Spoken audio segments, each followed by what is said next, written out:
자, 일단 시간이 없으니까 빨리 보고 가도록 합시다.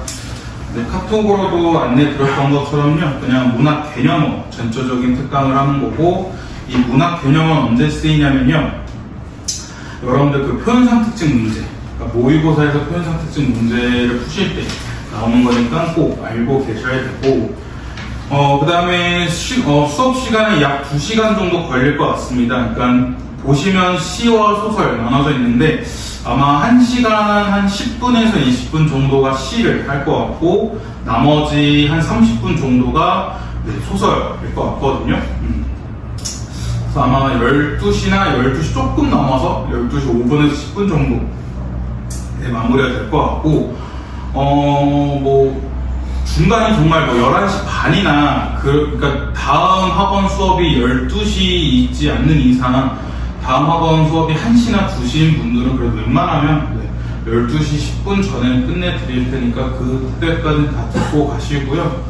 네, 그러시면 좋을 것 같고, 이거는 한 번 듣는다 해가지고 다 이해 못 하실 겁니다. 언제나 제가 말씀드린 게 국어 수업이라는 게 한 번 수업 듣는다 해서 100% 다 이해하고 여러분 것을 만들기가 어렵기 때문에 여러분들 좀 반복적으로 계속 보시는 게 제일 중요합니다. 그래서 반복적으로 보시는 방법은 국어의 도구죠. 국어에도 계속 틈틈이 보시면 좋을 것 같고, 그 다음에 이거는 유튜브 영상에 올릴 때 그 타임스탬프라 해가지고 시간별로, 구간별로 나눠서 올려놓을 거예요. 그래서 예를 들어 여러분들이 시상 전개 방식에 대해서 좀 헷갈린다 하면 거기서 시상 전개 방식만 딱 클릭하면 바로 들을 수 있게 설정해 놓을 테니까 그거 참고하시면 되고, 혹시나 교재를 잃어버리시거나 아니면 교재를 PDF 파일로 보고 싶으신 분들은 이건 블로그에 다 올려드릴 겁니다. 블로그에 다 올려드릴 거고, 그 다음에 PDF 파일이랑 그 다음에 수업 영상 링크까지 다 여러분들 단톡방에 올려드릴 테니까 그거 참고하셔서 보시면 좋을 것 같습니다. 자, 그럼 빠르게 1페이지 보도록 하겠습니다. 자, 첫 번째부터 보시면요, 시의 구성 요소에 대하여 화자, 청자, 시적 대상에 대한 내용이 있고요. 일단은 우리가 이 개념에 들어가기 앞서서 먼저 뭘부터 체크하고 가시면 좋을 거 아니면 시가 무엇인지부터 체크하고 가시면 좋을 것 같거든요. 그러니까 시라는 게 과연 왜 썼고 우리는 시에서 뭘 파악해야 되는지, 그러니까 우리가 수많은 글들이 있습니다. 수많은 글들이 있는데 이 글들을 읽으면서 그 글을 쓴 목적을 파악하셔야 여러분들이 독해를 할 수 있는 거거든요. 그러니까 예를 들어 어떤 물건을 샀을 때 또 딸용 글이 있는데 그거 봤더니 그 제품에 대한 사용 설명이 쫙 있는 겁니다.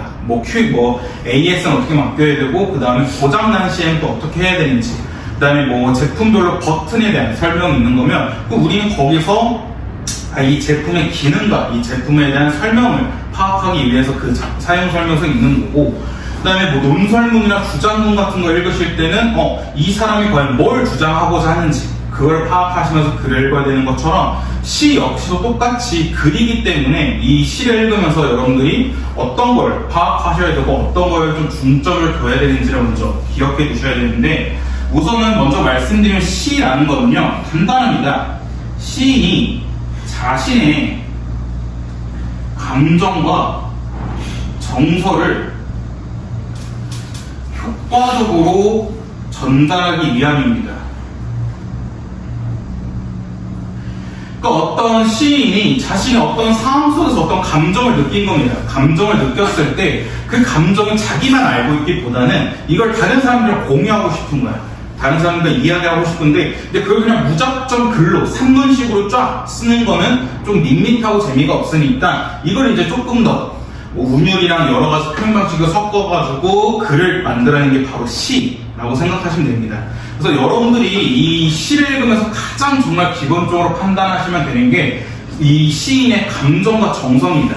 다른 거 다 필요 없어요. 이 감정과 정서만 우선적으로 판단하시는 게 제일 좋고요. 그 다음에 여러분들이 시가 어려운 이유가 뭐냐면 감정과 정서를 그냥 다이렉트로 직접적으로 말하기보다는 되게 돌려서 말을 합니다.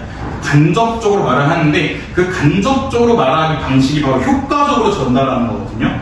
그러니까 이 효과적으로 전달하는 게 무슨 말이냐면, 그러니까 여러분 본인 스스로만 생각해 보라는 거야. 그러니까 너네들이 이런 경험이 있었어? 혹은 너네들이 이런 경험이 없었으면 나중에 이런 경험할 때 이런 감정을 느낄 수 있을 거야 라는 식으로 마치 그 글을 읽는 사람이 이 시를 쓴 시인처럼 똑같이 느끼도록 하는 게 바로 효과적인 전달이거든요. 그러니까 막 그런 게 제가 막 여러분한테 뭐 어떤 사랑과 뭐 첫사랑설이라든가 이별설 막 얘기해. 그럼 여러분들 그걸 들으면서 그렇구나. 나도 그냥 넘기는 게 아니라 여러분들이 그 이야기 들으면서 마치 나인 것처럼 내가 그 상황을 직접 겪은 것처럼 여러분들이 상상해보도록 하는 게 바로 이 효과적인 전달이거든요. 그렇게 해야 조금 더 이 시를 읽는 독자 입장에서 좀 더 수월하게 이해할 수 있기 때문에 그래서 시인이 자신의 감정과 정서를 효과적으로 전달한다는 거고요. 여기서 바로 시에서의 문제가 다 나옵니다. 첫 번째는 바로 이거예요. 시인의 감정과 정서. 이게 첫 번째 포인트고요. 두 번째는 효과적으로 전달한다가 두 번째 포인트입니다. 그래서 시에서 문제가 나오는 건 간단해요. 시에서 문제는 딱 두 가지밖에 안 나옵니다. 첫 번째, 아까 말씀드렸던 것은 감정과 정서인데 시인 혹은 화자라고 하는데 시인의 감정, 정서를 파악하는 문제가 나오고요. 그 다음에 이런 감정과 정서와 관련 있는 게 바로 태도, 어조, 그 다음에 이 감정과 정서를 느낄 수 있는 상황 등 이런 감정과 정서와 관련한 문제가 제일 첫 번째로 나옵니다. 그러니까 여러분들이 감정과 정서를 그냥 느끼는 게 아니라 어떤 상황에 처해 있어야 그 감정과 정서를 느끼는 거고, 그 다음에 여러분의 태도와 어조의 경우에도 무조건 감정과 정서에 영향을 받을 수밖에 없어요. 그러니까 이따가 어조의 변화 혹은 태도의 변화할 때 말씀을 드리겠지만, 여러분이 어떤 A라는 사람을 좋아한다면 그 사람을 대하는 태도랑 그 다음에 B라는 사람 되게 싫어한다면 그 B를 대하는 태도랑 다를 겁니다.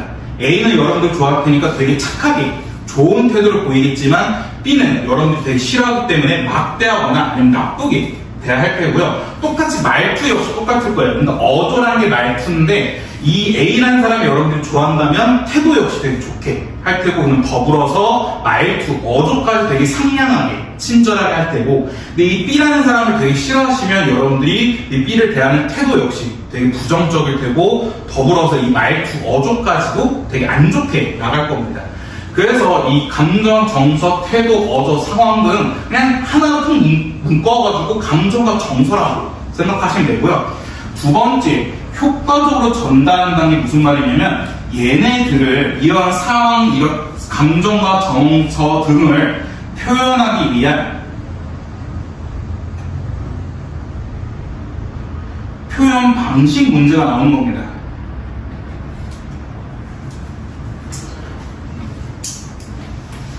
그러니까 내 감정이 지금 내 마음은 되게 순수해. 내 마음은 순수하고 깨끗해. 이런 걸 말하기 위해서 얘들아 내 마음은 되게 깨끗하다 라고 이렇게 직접적으로 말하기보다는 내 마음은 호수다 라고 말하면 여러분들이 호수라는 건 되게 넓고 깨끗하고 그 다음에 되게 잔잔하지 않나? 그럼 이 사람의 마음은 호수라는 거는 호수가 되게 깨끗하고 넓고 잔잔한 거니까 지금 이 사람이 느끼는 마음, 감정 같은 경우는 되게 깨끗하고 순수하고 잔잔한 혹은 넓은, 포용성이 넓은 이런 식으로 여러분들이 이해할 수 있는 게 바로 이런 다양한 표현 방식입니다.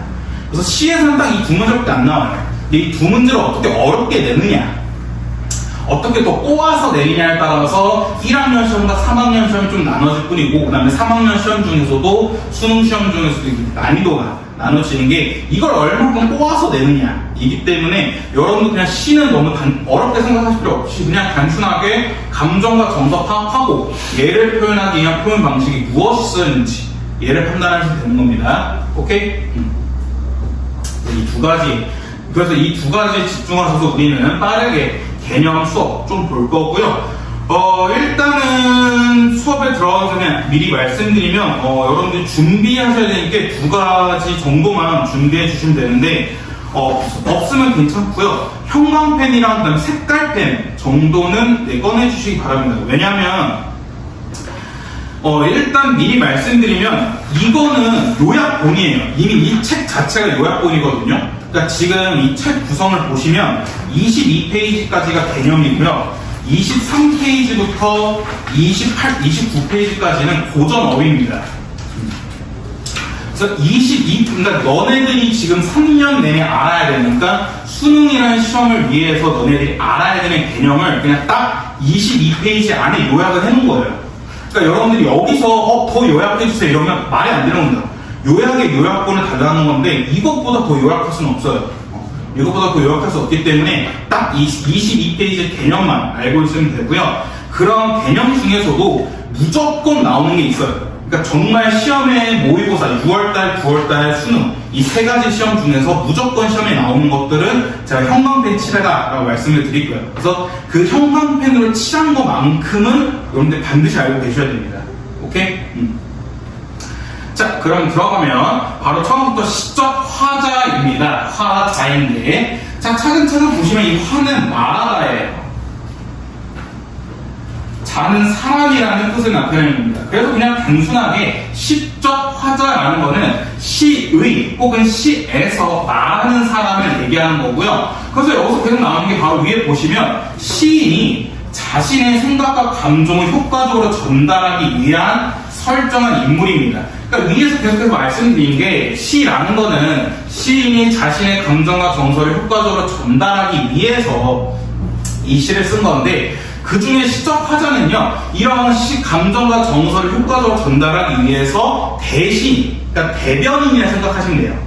그러니까 왜냐면 시인이 그 시 속으로 들어갈 수는 없잖아요. 그렇기 때문에 시인이 시에서 자기를 대변할 수 있는 화자라는 사람을 만들어 놓은 겁니다.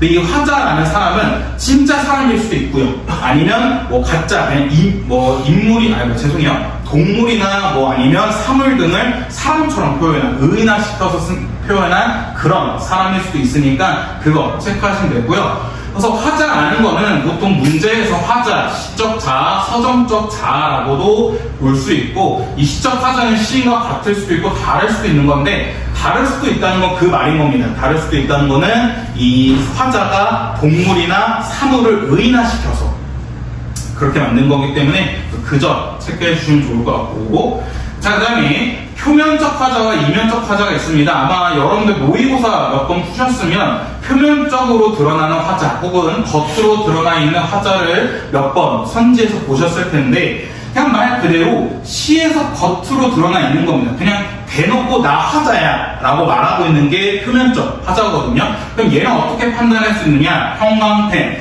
1인칭 대명사가 있는지 없는지를 체크하시면 됩니다. 이 시에서 나, 저, 우리 이런 거 같은 1인칭 대명사가 있으면요 시에서 직접 드러나 있는 겉으로 드러나 있는 표면적 화자이다 라고 체크할 수 있는 거고 그와 반대로 이면적 화자는 겉으로 드러나 있지 않은 화자입니다. 그래서 얘도 마찬가지로 1인칭 대명사가 없는 게 바로 이면적 화자입니다. 그래서 여러분들이 문제 선지에서 이 작품 가에서는 표면적으로 드러나는 화자 혹은 표면적 화자 아니면 겉으로 드러나는 화자가 뭘 얘기하고 있다 하고 이렇게 있는 선지가 있을 경우에는 1인칭 대명사가 있는지 없는지만 판단하시면 돼요. 나머지는 다 상관없습니다. 자, 그 다음에 형광펜, 청자. 청자는 정말 많이 나오죠. 이 작품에 청자가 있냐 없냐 이런 것도 많이 나오고 뭐 청자에게 뭘 말하고 있다 라고 하고 있는데 일단은 청자에서 여러분들이 제일 많이 헷갈리시면 안 되는 게 청자와 독자를 헷갈리시면 안 됩니다. 독자는 시를 읽는 사람이에요.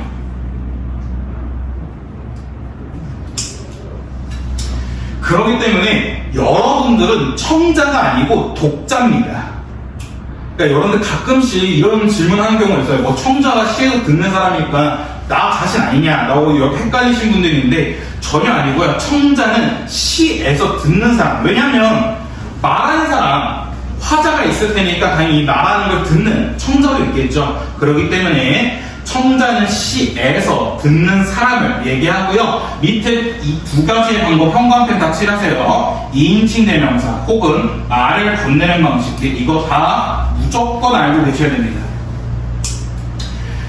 그러니까 문제에서 청자가 있냐 없냐 혹은 청자가 드러나 있느냐 아니면 청자에게 뭘 말하고 있느냐라는 문제가 나왔을 때는 2인칭 대명사 혹은 말을 건네는 방식이 있는지 없는지만 판단하시면 됩니다.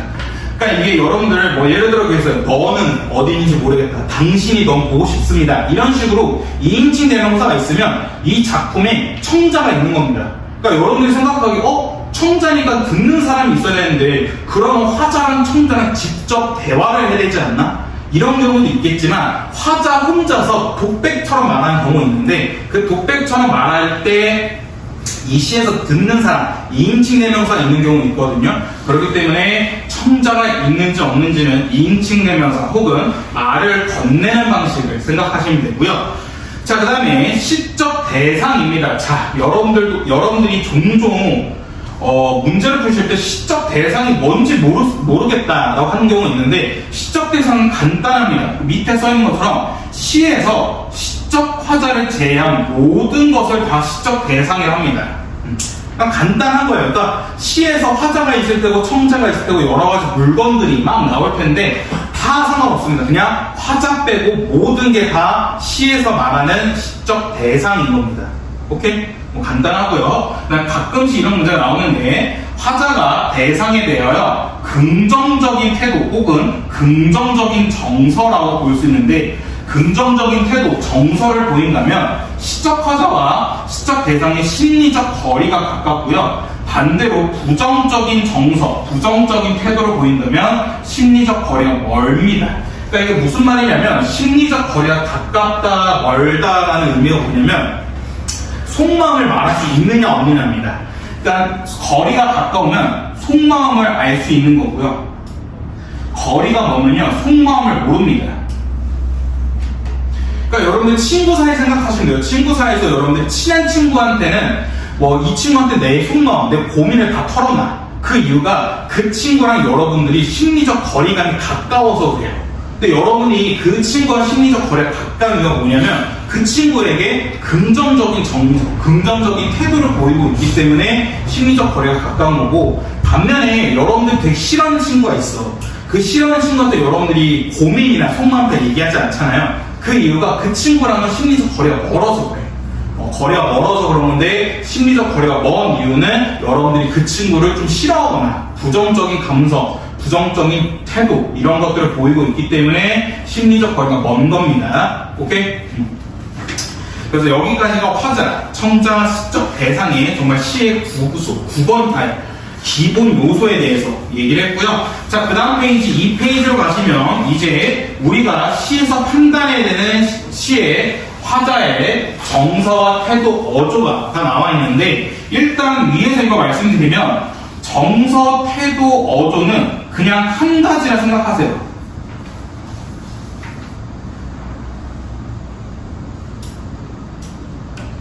그냥 정서, 태도, 어조가 그냥 다 같은 말입니다. 시에서는.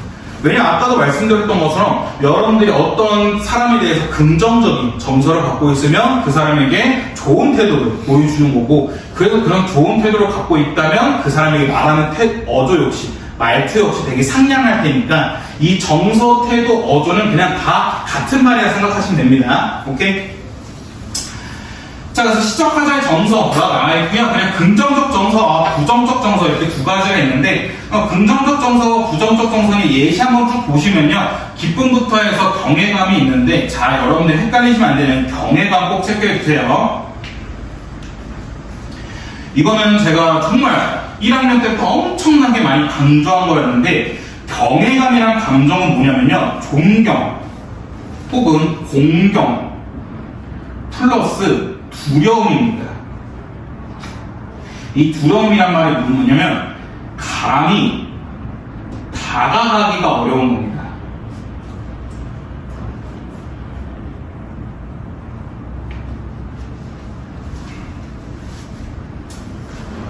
그러니까 여러분들 이것만 보시면 되게 존경과 두려움을 같이 느낀다고? 그러니까 이게 되게 복합적인 감정이에요. 복합적인 감정이기 때문에 이게 쉽게 느껴지진 않습니다. 그러니까 이 경외감이라는 걸 느낄 수 있는 대표적인 존재가 누구냐면 초월적인 존재예요. 그러니까 신 같은 존재. 혹은 또 어떤 게 있냐면 뭐 예를 들어 독립투사 같은 분들,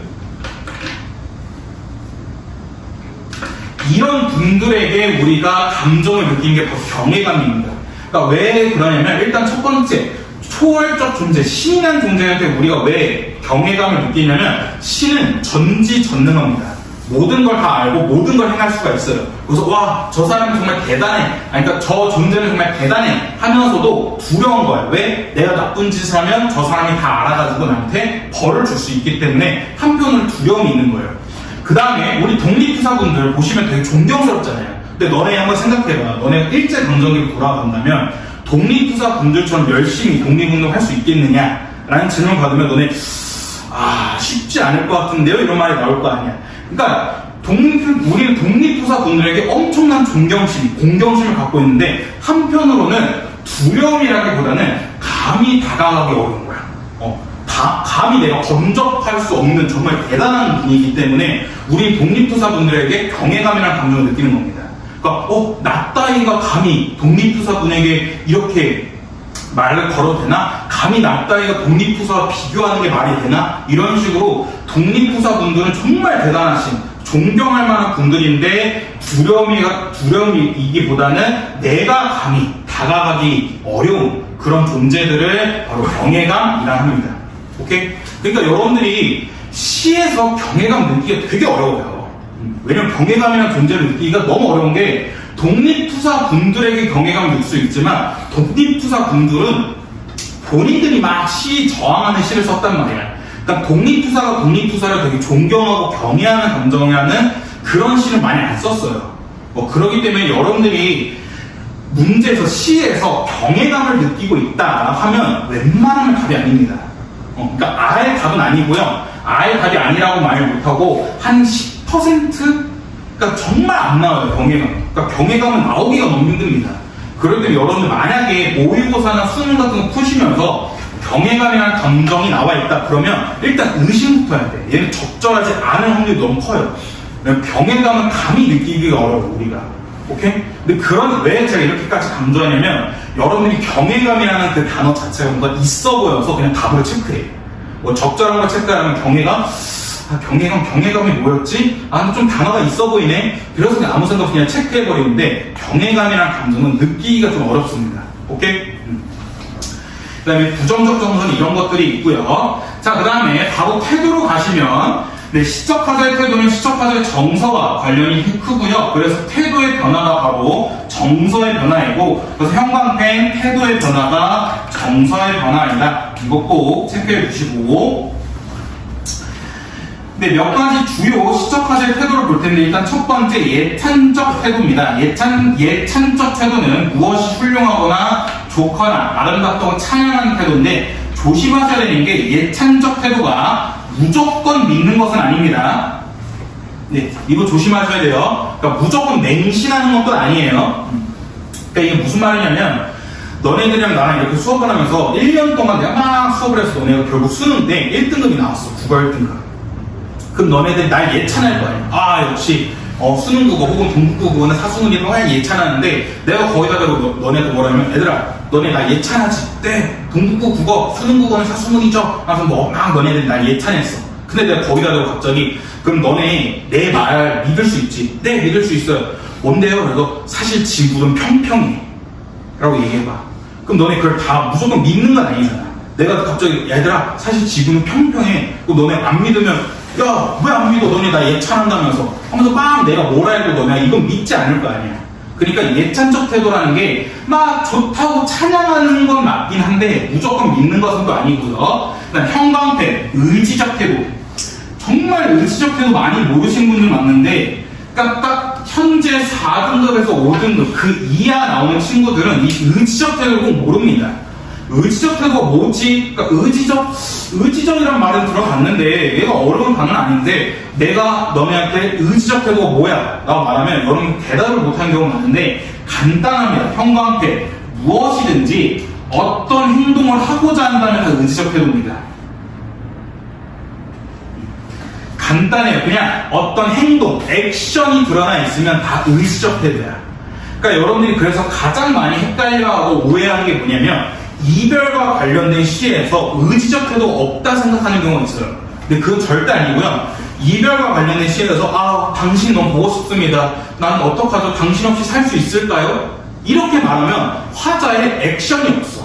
화자의 행동이 없기 때문에 이때 의지가 없는 거거든요. 근데 여러분들 배웠던 거 생각하고 서경보고 생각해봐. 서경보에서 뭐라 해? 당신을 쫓아가겠습니다. 당신을 기다리겠습니다. 이런 식으로 화자의 행동, 액션이 나오거든요. 그럼 그때는 의지적 태도가 있는 거야. 왜냐면 화자가 어떤 액션을 취했잖아. 기다리겠다, 쫓아가겠다, 따라가겠다, 이런 식으로 화자의 액션, 행동이 드러나 있기 때문에 이때는 의지적 태도가 있는 겁니다. 오케이? 그러니까 이것만 생각하시면 돼요. 문제에서 의지가 있냐 없냐 따질 때는 행동을 하냐 혹은 액션이 있냐 이것만 따지시면 됩니다.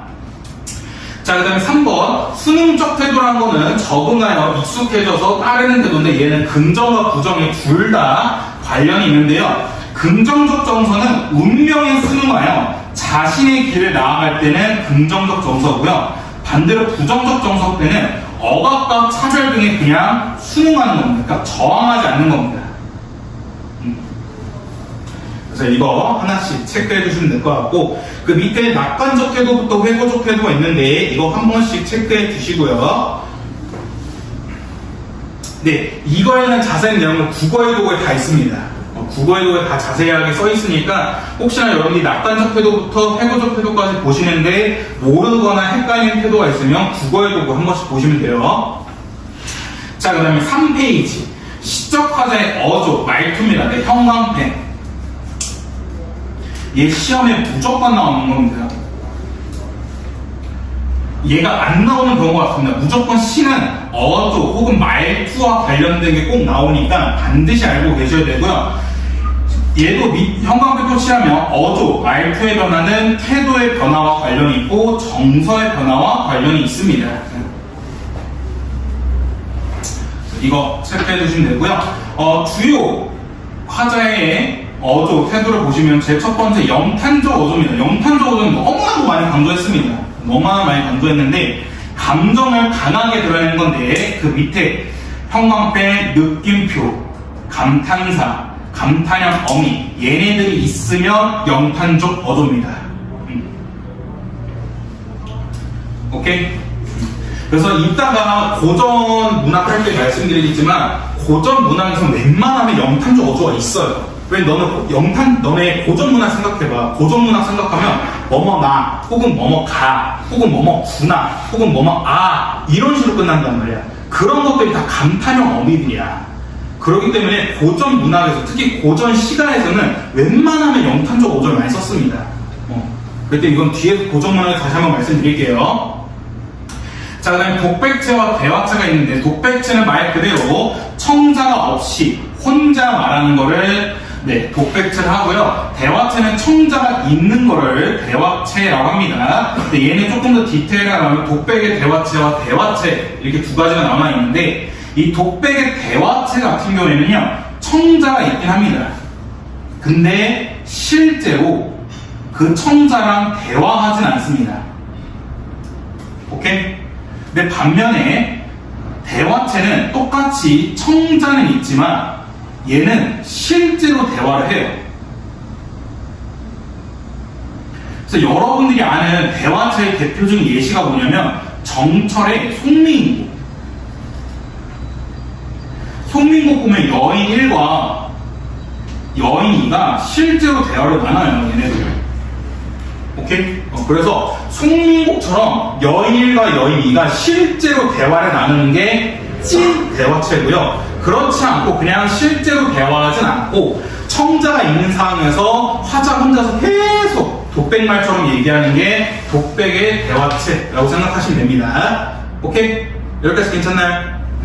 그 다음 그 밑에 친근한 어조부터 얘도 국어에도 한번 보시면 좋을 것 같고요. 자, 그 다음 페이지 넘어가셔서 4페이지 보도록 할게요. 자, 여러분들이 또 어려워하는 시어입니다. 이 시어와 관련된 문제가 뭐냐면요. 문제 이런 것들이에요. 기억부터 미음에 대한 의미. 의미 파악해라. 이런 문제들이 바로 시어 관련된 문제인데 여러분들이 이 문제를 어려워하는 이유가 뭐냐면요. 정말 이 기억 한 줄만 읽어서 그래. 근데 얘는 기억부터 미음, 이 시어 혹은 시구의 의미를 파악하기 위해서는요. 전체적인 문맥과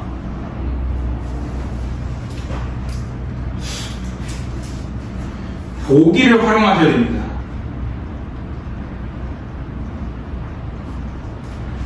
그러니까 얘는 정말 조심하셔야 되는 게 제가 엄청 강조했어요. 기억부터 미음에 대한 문제 푸실 때 그냥 얘 한 줄만 읽는 게 아니라 얘 최소한 앞뒤로 한두 줄씩은 더 읽어야 된댔어. 왜냐하면 여러분들이 그 한 줄만 읽으면 의미 파악하기가 어렵고 그 다음에 의미 파악에 오해가 생깁니다. 그러니까 좀 딴 얘기인데 여러분도 혹시 여러분 태어나기 전인가? 아닌데? 아이언맨이라는 영화 있는데 아이언맨 2라는 영화 보시면요. 거기서 어떻게 나오면 아이언맨이 이제 토니 스타크 자기 아이언맨이라고 이제 얘기한 뒤에 미국 정부가 아이언맨을 미군으로 이제 갖고려 해 소속을 시키려 하는데 근데 이제 토니 스타크는 그걸 싫다해. 나는 아이언맨 내가 왜 미군이 돼야 되냐 하면서 막 뭘 하거든요. 근데 거기서 이제 그 토니 스타크의 친구인 제임스 로드 중령이 나오는데 그 사람이 이제 보고서를 썼어요. 아이언맨에 대해서 보고서를 쫙 썼는데 그 보고서에 뭐라 돼 있냐면 아이언맨은 좀 위험하다 해요. 미국의 안보에 좀 위협적인 존재가 될 수 있다. 나는 이제 단락이 있고 그 다음 줄에 뭐라 돼 있냐면 그렇기 때문에 토니 스타크 아이언맨을 미군으로 아예 소속시키는 게 좋겠다라는 얘기가 있거든요. 근데 이 청문회에서 어떻게 보면 국회의원들이 이 제임스 로드의 전체적인 보고서를 읽지 못하고 딱 이 한 줄만 읽게 아이언맨은 안보에 위협적이다. 이 한 줄만 읽게 해가지고 사람들한테 언론 플레이를 하거든요. 그러니까 이런 식으로 한 줄만 읽으면 되게 의미 파악이 어렵고요. 의미 파악에 오해가 생깁니다. 근데 여러분들이 기억부터 미음에 대한 이해를 판단하실 때 그냥 이 한 줄만 읽게 되면 엄청난 오해가 생기게 돼요. 그렇기 때문에 여러분들이 이 기억부터 미음에 대한 문제를 푸실 때는 전체적인 문맥을 다 보셔야 되고 전체적인 문맥을 봤는데 이해가 안 가시면 제가 언제나 말씀드린 작품에 대한 힌트가 있는 보기를 꼭 참고하셔야 되고 오케이? 그래서 이 시어의 의미는 간단합니다. 시어는 일상 언어와 달리 다양한 의미를 보여주는데 첫 번째는 함축적인 의미가 있고요. 함축적 의미는 그 한 단어에 하나의 뜻만 있는 게 아니라 여러 가지 뜻이 있는 그런 식으로 얘기하는 게 함축적 의미고 비유적 의미는 비유법을 쓰는 것 직유법, 은유법, 의법 이런 등 비유법을 써서 얘기하는 게 바로 비유적 의미고요. 상징적 의미는 그 한 대상을 통해 어떠한 상징적인 의미를 풀어내는 건데 그러니까 예를 들어 이런 거예요. 원형적 상징 원형적 상징이란 거는 전 세계적으로 다 통하는 거. 그러니까 우리가 어디 가서 이 사람이 월드 클래스다 라는 걸 말하고 싶을 때 이 사람은 거의 BTS급이야 라고 얘기하면 외국 사람들이 이 대단한 사람이구나 라고 이해할 수 있는 게 바로 원형적 상징이고요. 그 다음에 관습적 상징은 하나의 사회, 하나의 문화권에서 통하는 건데 그러니까 우리나라에서 유교의 동양 문화권에서 소나무란 지조와 절개를 의미하거든요. 그래서 우리 어떻게 이 사람이 지조와 절개 막 지켜 그러면 얘 되게 소나무 같은 사람이야 하면 얘 되게 지조와 절개를 중시하는 사람이구나 하는데 우리가 예를 들어 프랑스 사람한테 얘 되게 소나무 같은 사람이다 하면 프랑스 사람들은 소나무 그게 뭔데? 라고 이해를 못 하잖아요. 그렇기 때문에 하나의 문화권에서만 통하는 게 관습적 상징이고 개인적 상징은 그냥 시 마음대로 만들어내는 겁니다. 그래서 여러분들이 배운 이상의 권태라는 작품에서 초록색이 뭐였어? 권태를 나타내는 색깔이었잖아요. 근데 우리 초록색이 진짜 권태야? 아니었잖아. 초록색 노래하면 풀, 자연 이런 색깔 생각나는데 이상이 생각하기엔 초록색은 권태다. 그리고 자기 개인적인 상징을 넣은 게 바로 이런 거다. 체크해 주시면 됩니다. 어렵지 않죠? 자, 그 다음 페이지 시의 분위기. 자, 이 시의 분위기 역시 왜 중요하냐면요. 이걸 꼭 체크하셔야 합니다. 시적 화제의 정서, 태도, 어조 등을 고려하여 시의 분위기를 파악할 수 있다는 건데 그러니까 이게 여러분들 꼭 시의 분위기라 생각해서 그렇지 우리 지금 여기 강의실의 분위기를 생각하시면 돼요. 그러니까 예를 들어 여러분들이 지각을 했어. 그러니까 여러분들 지금 10시 수업인데 한 10시 반쯤에 왔어. 반쯤에 와서 너네가 지각해서 혼나겠다 하고 딱 문을 열라 했는데 여기 안에서 막 깔깔깔깔 대고 있어. 막 내가 장난치고 있고 너네도 막 웃고 있어. 그럼 이제 지각생이 들어올 때는 다행히 수업 분위기가 나쁘지 않구나 수업 분위기가 좋구나 하면서 좀 마음 편하게 들어올 텐데 근데 딱 얘가 지각생이 들어올라 했는데 내가 여기서 야! 하면서 막 소리 지르고 있고 너네 공부하냐? 하면서 내가 잔소리를 엄청나게 하고 있는 거야. 그럼 이 지각생 입장에서 수업 분위기 안 좋네? 수업 분위기 오늘 되게 무섭나 보네 하면서 얘는 긴장한 상태에서 이렇게 들어올 거 아니에요? 그렇기 때문에 시적화자의 정서, 태도, 어조와 관련해서 시의 분위기도 알 수 있는 겁니다. 오케이? 그래서 만약에 이 사람이 시적화자가 기분이 너무 좋아. 기분이 나 너무 행복해. 나 진짜 너무 행복해서 미칠 것 같아. 그럼 이 시의 분위기는 어떻겠어? 밝겠어? 어둡겠어? 밝겠죠. 근데 만약에 내가 너무 힘들어 나 죽을 것 같아. 그럼 이 시의 분위기, 전체적인 분위기가 어떻겠어? 밝겠어? 어둡겠어? 어둡겠죠. 네, 그런 식으로 화자의 정서, 태도, 어조 등을 파악하여 시의 분위기를 파악할 수 있다라는 거 체크해 주시면 좋을 것 같고요. 그 밑에 보시면 환상적 분위기, 향토적 분위기 이런 게 나오는데 여러분들 혹시나 사람이 말씀드리면 환상적 분위기만 한번 체크해 주시면요. 그냥 환상적 분위기는 간단하게 동화입니다. 동화거든요. 근데 여러분들 신데렐라나 백설공주 같은 거 동화 생각해봐. 그게 현실에 있는 이야기야? 현실에 없는 얘기죠. 그렇기 때문에 환상적 분위기는 비현실적 요소가 있습니다. 오케이?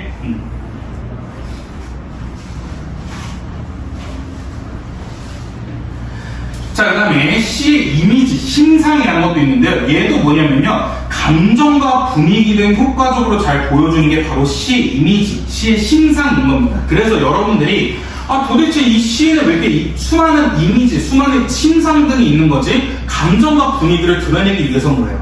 그러니까 예를 들어 그거 생각하면 너네가 시를 쓰는데 나는 처음에 5등급이었다. 그 다음에 3등급이다. 그 다음에 1등급을 나왔다. 그럼 너네 기분이 어떻겠어? 5등급, 3등급, 1등급이면? 기분이 어떻게? 되게 좋겠죠? 근데 5등급, 3등급, 1등급은 지금 상승하고 있지. 상승하고 있기 때문에 상승 이미지를 씀으로써 내가 기분이 좋다는 것을 나타내는 거야. 야, 너 왜 이렇게 기분이 좋아? 나 5등급에서 3등급 뺐고 이번에 1등급 찍었거든. 와, 너 완전 상승 곡선을 찍었네? 그래서 너 기분 좋은 걸 이렇게 상승 곡선으로 나타냈구나. 라고 말할 수 있는 게 바로 시의 이미지, 시의 심상인 겁니다. 오케이? 그래서 여러분들이 왜 이러한 시의 이미지, 심상을 안 하느냐? 바로 이러한 감정과 분위기 등을 효과적으로 보여주기 때문에 판단하셔야 되고요.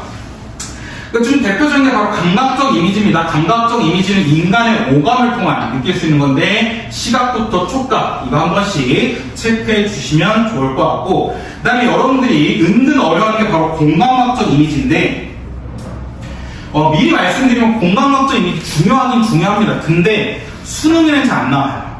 모의고사나 수능에서 잘 안 나와요. 왜냐면 너무 애매해. 애매한 게 뭐냐면요. 너네 지금 공감각적 이미지의 대표적인 게 푸르른 울음소리란 말이야. 그럼 이게 각각 어떻게 느껴지는지 판단하셔야 되는데 울음소리 너네 울음소리 어떻게 판단해? 이 인간의 오감 중에 청각입니다. 근데 푸르른은 시각이거든요. 그렇기 때문에 앞에 있는 푸르른이 뒤에 있는 울음소리를 꾸며주고 있고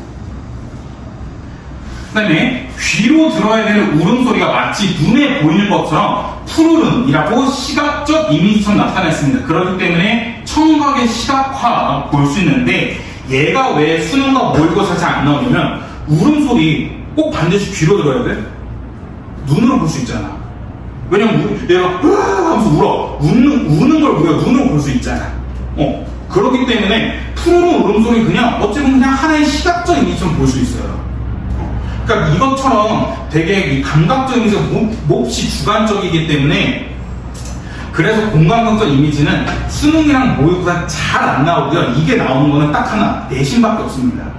내신에서 많이 나오니까 이건 내신에서 한 번 더 체크해 주시면 좋을 것 같고 근데 계절감의 이미지는 간단하죠. 봄, 여름, 가을, 겨울을 나타내는 이미지인데 눈 하면 대표적인 겨울이 떠오르고 그 다음에 낙엽하면 대표적으로 가을이 떠오르는 것처럼 이렇게 계절을 떠올리게 할 수 있는 게 바로 계절감의 이미지다라는 거. 자, 그 다음에 비유법입니다. 네. 비유법 빠르게 봅시다. 자, 시의 표현 방식 중에 이제 다양한 시의 비유법이 등장하는데요. 네, 이건 이제는 이제는 여러분들이 이건 다 쉽게 풀 수 있어야 됩니다. 그러니까 뭐 여러분들이 예비 고1이라든지 중학생이었으면 이런 것들 좀 생소하고 어려울 수 있겠지만 혹시나 여러분들이 지금 여기 있는 비유법 중에서 하나라도 헷갈리신다면 이거 반드시 꼼꼼하게 봐주세요. 자, 빠르게 보시면요. 일단 비유법이라는 거는 직접 설명하는 것이 아니라 빗대어서 표현하는 방법을 얘기하고 있고요. 그중 첫 번째가 직유법이 있습니다. 직유법이라는 건 말 그대로 그냥 직접 비유하는 거예요. 근데 직접 비유를 어떻게 하느냐? 형광펜, 뭐뭐처럼, 뭐뭐같이, 뭐뭐듯이와 같은 연결어를 사용하는 게 바로 직유법입니다. 그래서 직유법 같은 경우는 직접 비유를 해줘가지고 좀 뜻이 명확하게 딱 알 수 있어요. 그러니까 예를 들어 이런 것들이죠. 내 마음은 호수처럼 넓다 라고 한다면 이 사람의 마음은 그냥 넓구나 라고 우리가 바로 직관적으로 직접 비유해서 알 수 있는데, 은유법이 이제 문제인데, 은유법은 암시적으로 연결하는 표현 방법으로서 두 대상이 동일한 것처럼, 그러니까 은유법 같은 경우에는 연결어가 없는데, 그러니까 연결하는 거 위에 뭐뭐처럼, 뭐뭐같이, 뭐뭐듯이와 같은 연결하는데, 이런 것들이 없는 상황에서 비유하는 게 바로 은유법인데, 예를 들면 이런 것들입니다. 내 마음은 호수다. 근데 직유법은 직접 비유했기 때문에 이 사람의 마음은 넓다 혹은 어떻다라는 걸 바로 직관적으로 알 수 있는데, 내 마음은 호수다라고 하면 이 사람의 마음이 넓은 건지, 이 사람의 마음이 잔잔한 건지, 아니면 이 사람의 마음이 깨끗하다는 건지, 그러니까 그걸 알 수가 없어요. 왜냐하면 너무 애매하게 암시적으로 은유했기 때문에 이게 좀 어렵긴 한 거거든요. 그렇기 때문에 은유법이란 거는 연결어가 사용되지 않고 두 대상이 동일한 것처럼 표현한 게 바로 은유법이라고 볼 수 있고요. 근데 나머지 빠르게 보시면 의인법, 사람이 아닌 것을 사람처럼, 화율법, 감정 생명이 없는 것을 있는 것처럼, 대유법, 부분을 통해 대상 전체를 나타내는 것. 이건 대표적인 게 그거죠. 이 강의실에 다리가 10개 있다 라고 얘기한다는 거는 사람이 5명이 있다 라고 얘기하는 거. 그 다음에 반복법. 반복법 반드시 알고 계셔야 됩니다. 같거나 비슷한 말을 되풀이하는 건데, 그냥 쉽게 같거나 비슷한 말을 2번 이상 말하는 건데, 이렇게 쓰면 의미 강조, 운율 형성이 된다는 점 꼭 판단하시고요. 그다음 여러분들이 많이 헷갈려하고 어려워하는 게 서리법입니다. 서리법은 물어보긴 물어보는 건데 진짜 물어본 게 아니라 상대방 스스로 판단하게 하여서 의미를 강조한 거거든요. 그러니까 여러분들 시에 나오는 90% 이상의 물음표는요 다 서리법입니다. 그러니까 여러분들 이거 생각하면 돼. 문법에서 수사음문 뭐였어? 물음표긴 물음표였는데 진짜 물어보는 게 아니라 서술, 감탄, 명령 이런 것들을 나타나기 위한 의문문이었잖아요. 그러니까 뭐 예를 들어 지금 날씨가 좀 시원해지면 얼마나 좋을까? 라고 너네한테 물어봤으면 너네는 여기다가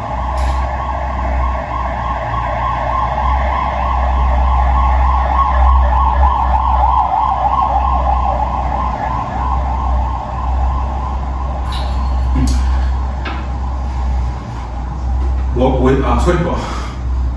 저 사이렌 소리 때문에. 지금 날씨가 시원해지면 얼마나 좋을까? 라고 물어본다는 건 진짜 물어보는 게 아니잖아. 빨리 시원해지면 좋겠다. 너무 덥다. 이런 걸 말하는 거기 때문에 서리법이라는 건 그냥 여러분들이 이걸 보고 의미를 강조한다 생각하시면 되고요. 그 다음에 무엇보다 시라는 건 자신의 감정과 정서를 직접 말을 해줘야 되는데, 빠르게 효과적으로 말을 해줘야 되는데, 여기다가 이 시인이 독자에게 물어보고 있어. 그럼 독자 입장은 나한테 왜 물어보지? 이게 된단 말이에요. 그렇기 때문에 서리법이란 건 진짜 물어보는 게 아니라 의미를 강조하기 위해서 쓰인다는 거고요. 그다음 뒤에서 한 번 더 말씀드렸겠지만 고전 문학, 특히 고전 시가에서는 서리법 90% 이상 다 있습니다. 오케이? 그럴 때 여러분들 고전 시가 문제 풀 때 표현 방식에 가에서는 서리법을 통해서 의미를 강조하고 있다. 이거 나오면 웬만하면 적절해요. 고전 시간은 웬만하면 명탄조 고전랑 서리법 다 있어. 오케이? 자, 그럼 대꾸법은 형식이나 내용이 비슷한 어구를 짝져 표현하는 건데, 그냥 한마디로 유사한 문장 구조, 방법과 똑같고요. 대꾸법 역시 뒤에서 말씀드리겠지만 고전 문학에 웬만하면 다 있습니다. 오케이? 자, 그 다음에 7페이지 넘어가시면 이제 시상 전개 방식과 관련된 나오는 건데, 그러니까 자, 우리 시라는 거는 시인이 자신의 감정과 정서를 효과적으로 전달하는 거였는데, 근데 이 전달을 어떻게 하냐는 겁니다. 그러니까 예를 들어 그냥 쉽게 말해서 썰을 얼마만큼 재밌게 푸냐. 그러니까 이 썰을 푸는 게, 그러니까 뭐 그거지. 그냥 뭐 내가 너네한테 예를 들어 소개팅 썰을 풀어. 소개팅 썰을 푸는데 그냥 소개팅 한 여자 이래 했고 이렇게 해서 끝났어 라고 얘기하면 되게 재미없잖아. 근데 내가 막 소개팅 썰에다 때는 비가 주럭주럭 내리는 어느 날이었자면서 이렇게 기승전결을 막 따지면서 이야기를 쫙 풀면 되게 이해하기가 재밌잖아. 그렇기 때문에 시 역시 똑같습니다. 시 역시 그냥 자신의 감정과 정서를 툭 하고 말하기보다는 좀 빌드업을 차곡차곡 한 다음에 짜잔 하고 얘기하면 더 재밌단 말이야. 그렇기 때문에 그렇게 어떻게 빌드업을 해나가느냐, 이게 바로 시상 전개 방식인데, 첫 번째로는 시간과 공간과 관련된 시상 전개 방식인데, 이건 너무 많이 관여했죠. 시간의 흐름, 그러니까 순행적 구성이라는 거는 그냥 시간 순서대로 차근차근 가는 게 순행적 구성이고요. 역순행적 구성은 시간 거꾸로, 그래서 현재에서 과거로 가는 거였었고요. 공간의 이동은 공간이 직접 달라지거나 아니면 시선만 이동하는 건데, 그러니까 일단 화자가 직접 공간 이동하면 여러분들이 바로 알 수 있는 건데, 시선 이동이 왜 공간 이동이냐면, 예를 들어 내가 지금 교실 뒤에는 에어컨 쪽을 바라보고 있었단 말이야. 근데 에어컨을 바라보다가 여기 TV 화면으로 시선이 이동했어. 그러면 공간 역시 교실 뒤에서 교실 앞으로 바뀐 거거든요.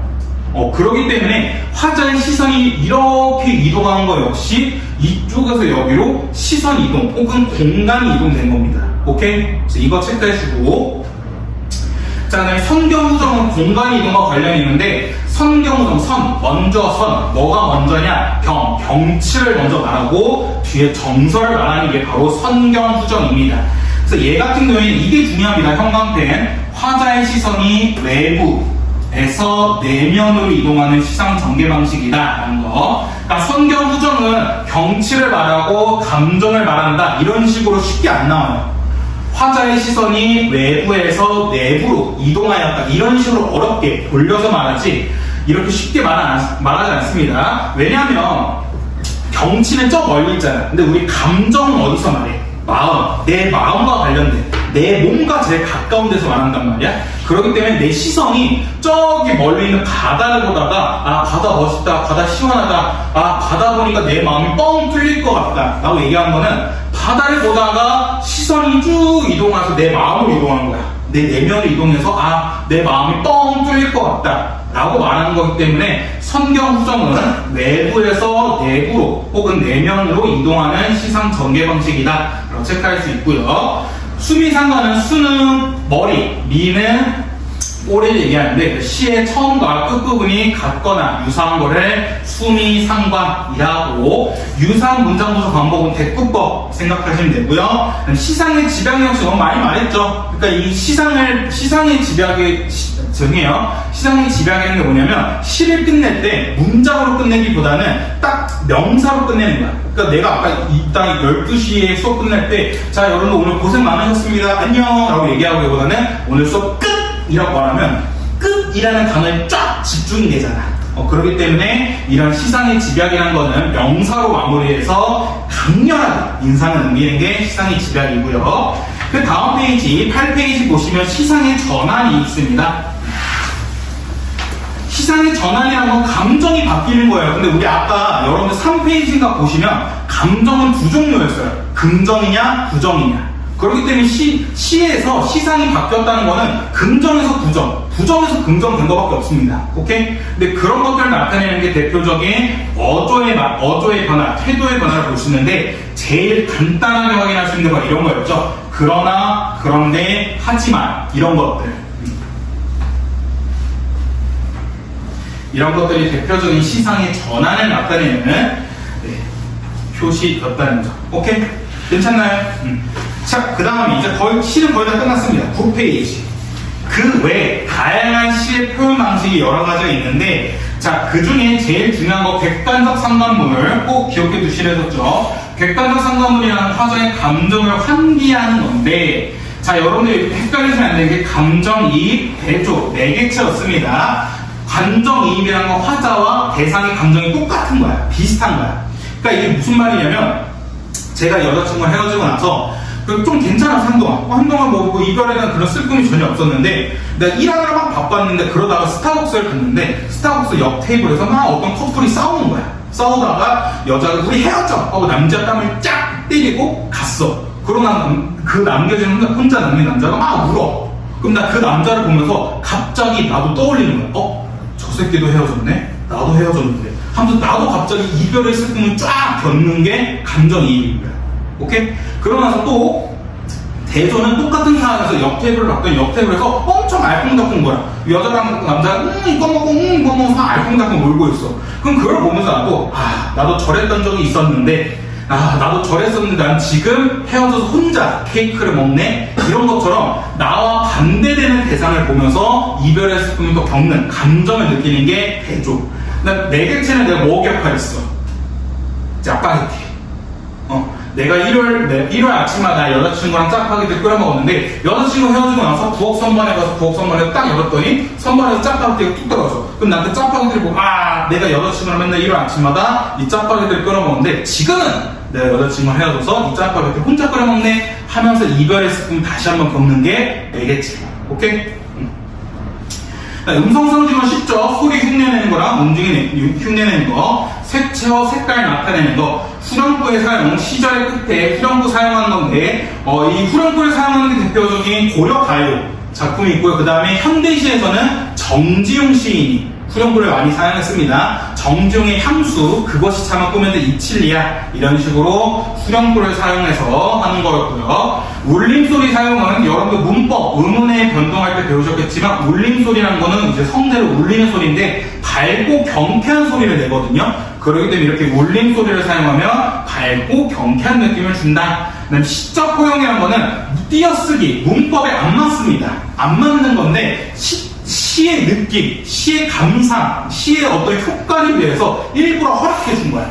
그러니까 이게 여러분 입장에서 좀 체감이 안 될 수 있는데 그냥 파란 하늘보다는 파란 하늘 하면 정말 파란 느낌이 나잖아. 만나면 어쩔 수 없고. 그러니까 이건 시에서 이렇게 얘기한다는 거야. 시에서 그냥 파란 하늘 얘기하면 그냥 파랗구나 하는데 정말 파란 하늘 이러면 되게 진짜 파란색 같아. 그런 식으로 좀 이렇게 시의 효과를 위해서 일부러 맞춤법에 어긋나는 표현을 쓰는 게 시적 허용인 겁니다. 오케이? 자, 그 다음 10페이지.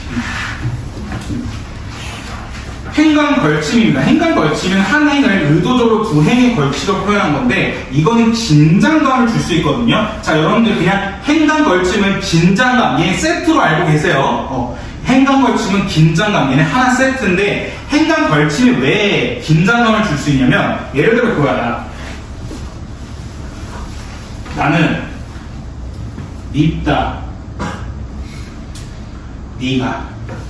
그래서 1행, 2행으로 나눴어. 근데 이게 이전에는 나는 밉다. 네가. 이런 식으로 1행짜리가 있었는데, 그러니까 이건 시낭송과 관련이 있거든요. 보통 시낭송은 한 행 단위로 끊어서 읽어야 돼요. 그러니까 보통은 나는 밉다, 네가 이렇게 읽어야 되는데 이거를 만약에 두 행으로 치잖아? 그러면 나는 밉다, 네가 이런 식으로 한 템포 쉬어야 돼. 한 행만. 그러니까 사람들 입장에서 시를 낭송하는 거 듣는 사람 입장에서는 나는 밉다, 네가 하면 밉구나 할 텐데 나는 밉다 하면 그 다음 행까지 도대체 누가 미운 건데 하면서 되게 긴장감이 느껴지는 궁금증도 느껴지고 그래서 이런 식의 좀 효과를 늘어내기 위해서 하는 게 바로 행간 걸침이라는 거. 오케이? 시적 여우는 말 그대로 여러분 말하다가 마는 겁니다. 너는 사람이 말하다가 말면 어때? 되게 찝찝하고 되게 여운 남잖아. 그래서 이렇게 말줄임표를 쓰면 시적 여운이 남는 거고요. 그다음 추상적 대상의 구체화는 얘는 웬만하면 99% 이상 시에서 볼 수 있는 겁니다. 99% 이상은 웬만하면 다 시에서 볼 수 있어요. 그래서 시 관련된 표현상 특징 문제 나오는데 이 작품에서 가에서 나에서는 추상적 대상을 구체화하고 있다 하면 웬만하면 적절합니다. 왜 그러냐면 내가 아까 시라는 게 뭐를 전달하는 거였어? 감정과 정서를 전달하는 거거든요. 자, 감정과 정서는 눈에 보이거나 손으로 잡을 수 있어? 못해. 그렇기 때문에 감정이란 거는 추상적이야. 근데 이걸 마치 손에서 손으로 전해주듯이 전달을 한대. 이렇게 전달하려면 구체화시켜야 돼. 그렇기 때문에 감정과 정서를 전달하기 위해서는 추상적인 대상, 이런 감정들을 구체화시켜야 되기 때문에 시에서는 웬만하면 추상적 대상의 구체화가 있습니다. 자, 그 다음에 색채 대비면 색깔의 차이가 있으면 되는 거고요. 자, 그 다음에 풍자와 해악. 근데 이건 너무나 많이 얘기했죠. 풍자, 해악 둘 다 공통점이 웃음을 유발하는 거였습니다. 웃음을 유발하는 거였는데, 대신 왜 웃음을 유발하는 거였는데, 풍자는 부정적인 인물을 비판하기 위해서 그 인물을 우스꽝스럽게 만드는 거고요. 해악은 실험과 고통을 받는 인물을 위로하고 동정하기 위해서 이 우스꽝스럽게 만드는 겁니다. 그러니까 예를 들어 풍자는 양반정 같은 데서 되게 허세가 많은 양반 애들을 우스꽝스럽게 얘기하는 거야. 왜? 양반을 비판하고 싶어서.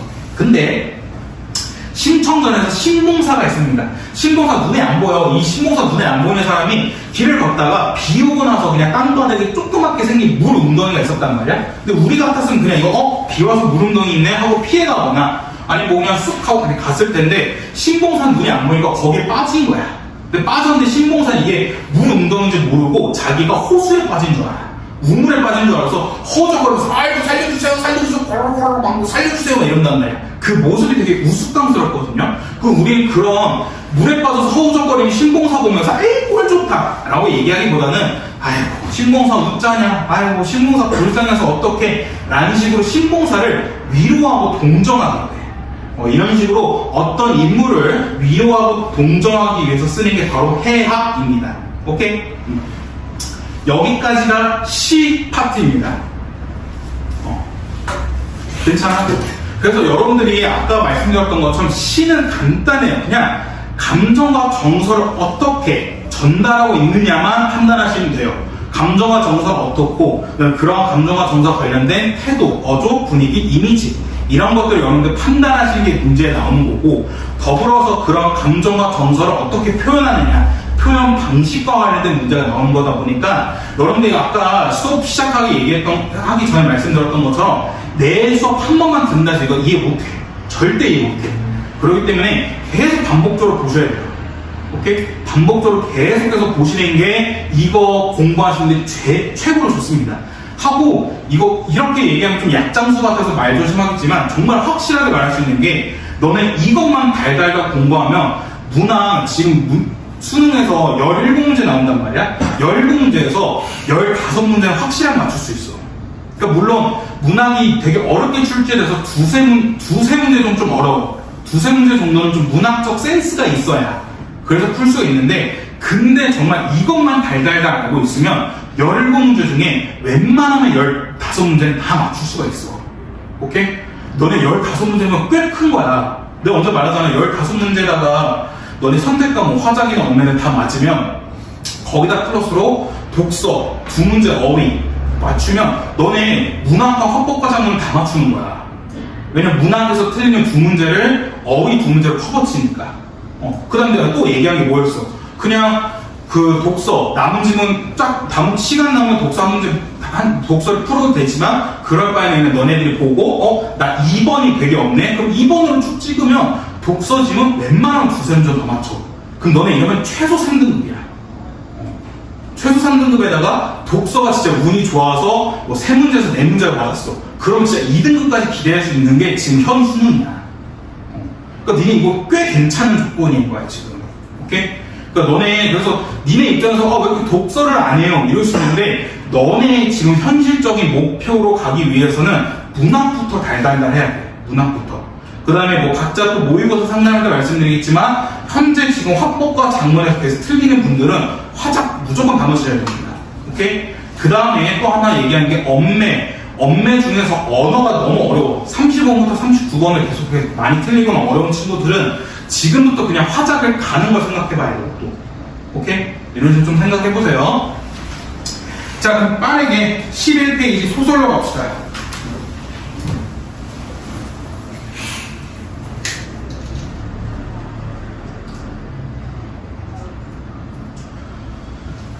잠깐만. 목이 아파서.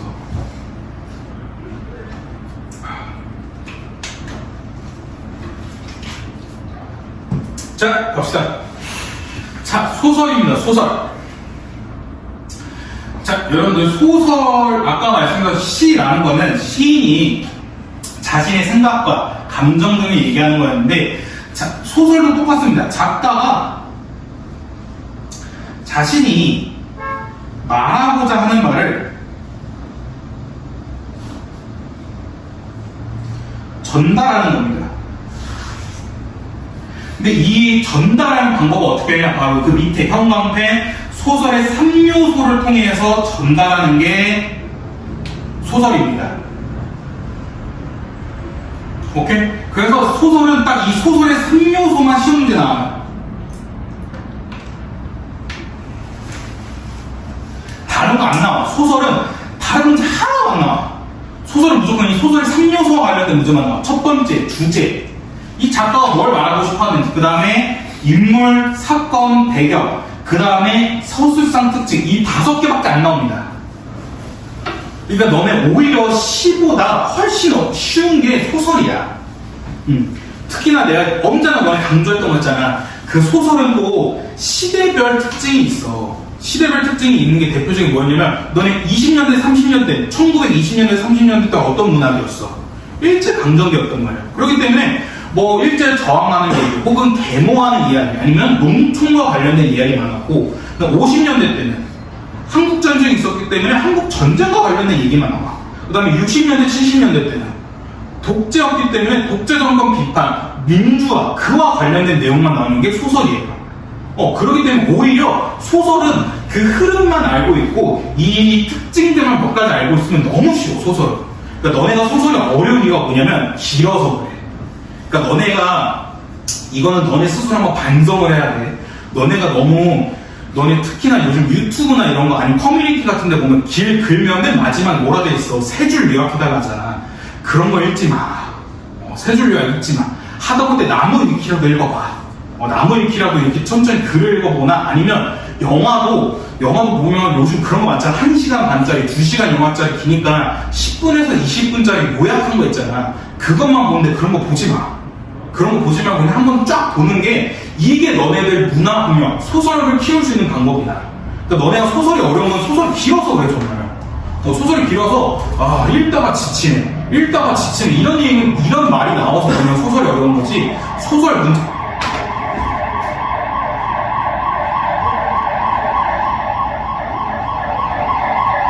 이런 A, B 아저씨 인물, 그 다음에 B가 겪는 사건, 그 다음에 B와 아저씨의 갈등, 이런 3가지 요소를 통해서 주제를 말하는 게 바로 소설인 겁니다. 오케이? 그래서 여러분들이 여기서 인물, 사건, 갈등, 배경을 통해서 주제를 파악하고 그 주제를 말하기 위해서 어떤 표현상의 특징을 썼는지를 파악하는 게 소설인 거예요. 오케이? 그러니까 소설은 되게 쉬워요. 자, 그래서 보시면 일단 소설에서 가장 많이 나오는 게 시점이죠. 1인칭 주인공 시점부터 전체적 작가 시점인데, 얘네들 판단하는 방법은 1인칭 대명사 내가 있냐 없냐 혹은 속마음을 알 수 있냐 없냐에 따라서 나눠지게 됩니다.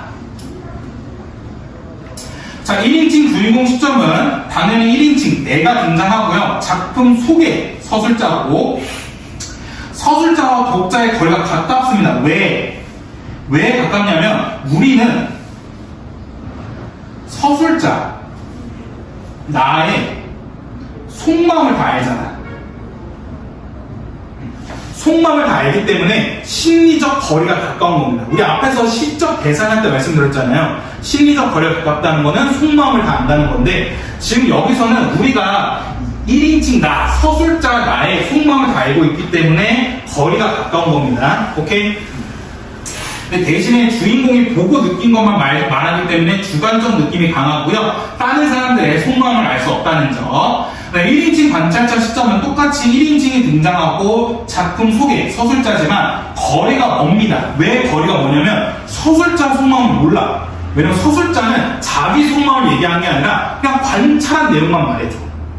관찰한 내용만 말해주기 때문에 여기서는 네, 거리가 멀고요. 그래서 어떻게 통할 수 있냐면 나라는 인물이 관찰한 내용, 서술한 내용을 바탕으로 주인공의 심리 성격 등을 추측해야 되는 게 바로 1인칭 관찰자 시점이고요. 그다음 너네 제발 부탁드립니다. 소설에서 3인칭 관찰자 시점은 고르지 마세요. 3인칭 관찰자 시점은 웬만하면 없습니다. 왜냐하면 3인칭 관찰자 시점은 1인칭이 등장하지 않고요. 작품 밖의 소설자고 거리가 멀어. 왜? 속마음을 알게 없기 때문에. 그래서 이거는 진짜 그냥 저 멀리 그냥 해설해주는 느낌이야. 해설해주는 느낌이기 때문에 어떤 것도 느낄 수가 없어, 우리는. 그렇기 때문에 3인칭 관찰자 시점은 웬만하면 잘 안 나옵니다. 근데 너네가 제일 많이 헷갈리는 이런 것들이라고 서술자가 자신이 관찰한 내용을 바탕으로 혹은 이야기 밖의 서술자가 관찰한 내용을 바탕으로 서술하고 있다 해가지고 너네가 보고 이거 그럴듯한데 꼭 체크하고 객관적인 느낌이 난다, 극적인 효과가 난다 해가지고 너네 체크하는데 이거 다 3인칭 관찰자 시점이고요. 3인칭 관찰자 시점은 웬만하면 잘 안 나옵니다. 오케이? 자, 그 다음에 제일 많이 나오는 게 전지적 작가 시점입니다. 전지적 작가 시점은 이야기 외부의 서술자가 신처럼 모든 걸 다 알고 얘기하는 거기 때문에 작품 밖의 서술자가 모든 걸 다 얘기하는 그 거리가 가깝고요. 전지적 작가 시점은 거의 90% 이상이 고전 소설입니다. 고전 소설은 웬만하면 다 전지적 작가 시점입니다. 너네 고전 소설 다 읽어보면 나는 이렇게 얘기 안 해. 땡땡이는, 길동이는, 춘향이는 이렇게 전지적 작가 시점에서 얘기합니다. 오케이? 자, 그 다음 12페이지. 네, 서술 방식인데 이것도 이제 시험 문제 많이 나오긴 했었죠. 특정 인물의 시각에서 서술한다는 건데 이거는 그냥 말하는 게 그냥 특정 인물에서 얘기하는 겁니다. 그러니까 1인칭 주인공 시점이 특정 인물의 시각과 비슷하게 생각하면 돼요. 오케이? 그 다음에 의식의 흐름 기법. 의식의 흐름 기법은 그냥 간단합니다. 그냥 생각나는 대로 말하는 거야. 그냥 얘는 인과관계가 없어. 대표적인 게 소설가 구보시의 1일이야. 소설가 9보시 1일 같은 거 보시면 걔가 어떤 얘기하냐면 갑자기 그냥 집에 나서야 되겠다고 집에 나서. 집에 나섰다가 그냥 뭐 사람들 구경한 얘기하다가 난 갑자기 지하철 타야겠다고 지하철 타. 지하철 탄 다음에 지하철 사람들 구경하다가 난 갑자기 광화문으로 가고 싶어서 광화문으로 가. 그러니까 이야기에 어떤 흐름 자체가 없어. 그냥 생각나는 대로 막 얘기하는 게 의식의 흐름 기법이에요. 오케이? 네, 순행적 구성과 역순행적 구성 우리 앞에서 봤었고요. 네, 액자식 구성은 이야기 속에 또 이야기가 있는 건데 말하고자 하는 주제가 보통 있는 거는 다 내부 이야기, 내화의 주제가 있습니다. 그러니까 쉽게 말해서 여러분 액자를 보시면 액자가 이렇게 액자 틀이 있고요. 그 속에 이렇게 그림이 있는데 이 틀, 이게 외화, 이 그림이 내화라고 생각하면 돼요. 이 내화가 바로 주제의식을 담고 있는 건데 이게 대표적인 그냥 썰 같은 거 푼다 생각하시면 돼요. 그러니까 이게 대표적인 작품이 종탑 아래에서 한 작품이거든요. 이 작품에서 보시면 외화는 60대의 노인이 첫사랑 이야기하는 거야. 60대 노인이 동창회 가가지고 야 누구야 너도 건우야 너 썰 좀 풀어봐. 너 첫사랑 썰 없냐? 그래서 60대 노인이 내 첫사랑은 하면서 첫사랑 얘기를 이제 이야기하는 게 바로 외화고요. 그 다음에 내화가 60대 노인이 첫사랑이었던 10대 소년이 겪은 첫사랑 얘기하는 겁니다. 근데 여기서 60대 노인과 10대 소년은 같은 사람입니다. 오케이? 그래서 60대 노인이 현재의 대해서 이제 나 첫사랑 얘기할게 하고 첫사랑 얘기하는 그 대화가 바로 10대 소년의 직접 겪은 첫사랑이야. 이게 액자식 구성. 오케이?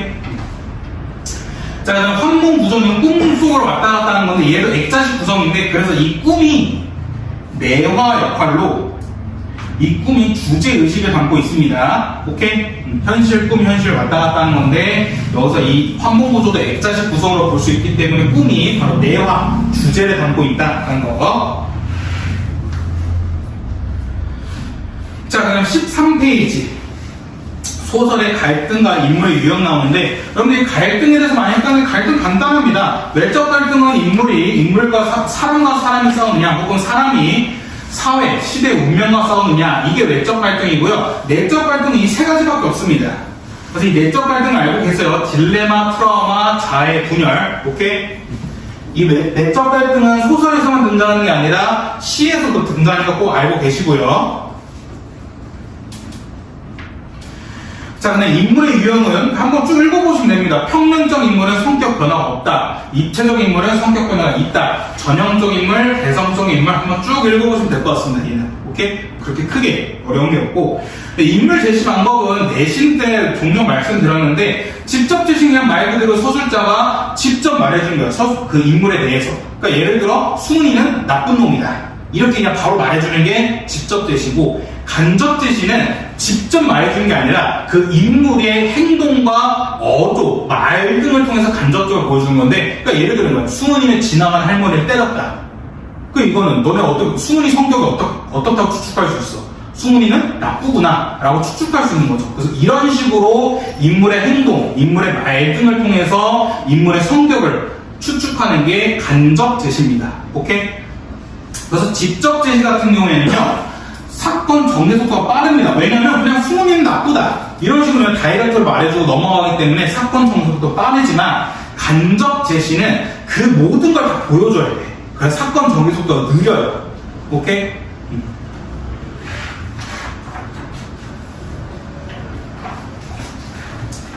자, 여러분들 좀만 힘내봅시다. 얼마 안 남았어요 이제.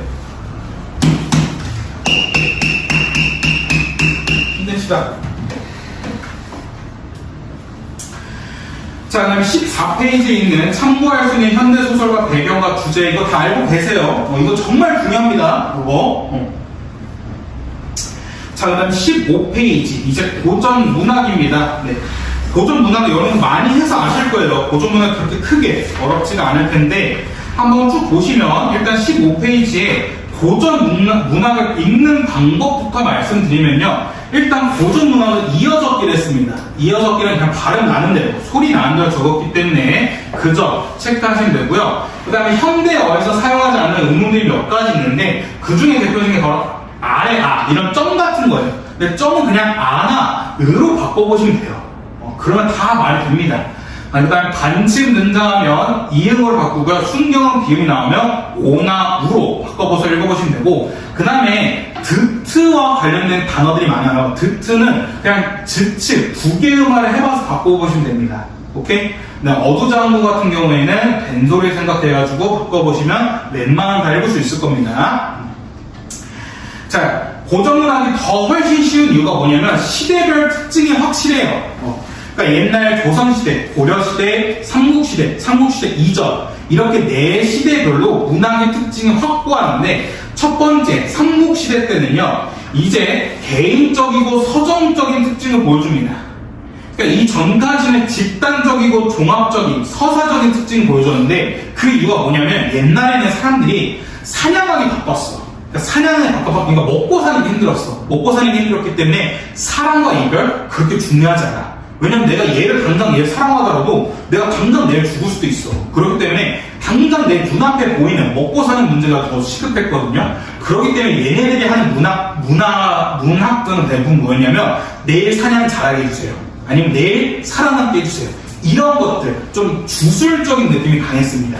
근데 이제 좀 점차 시간이 지나면서 얘네가 정착을 하고 농사를 지으면서 먹을 게 걱정이 없어진 거야. 그리고 무엇보다 나라가 만들어지면서 나라가 다른 외부 그 공격으로부터 막아주기 때문에 이제는 먹고 사는 문제가 그렇게 시급하지 않아.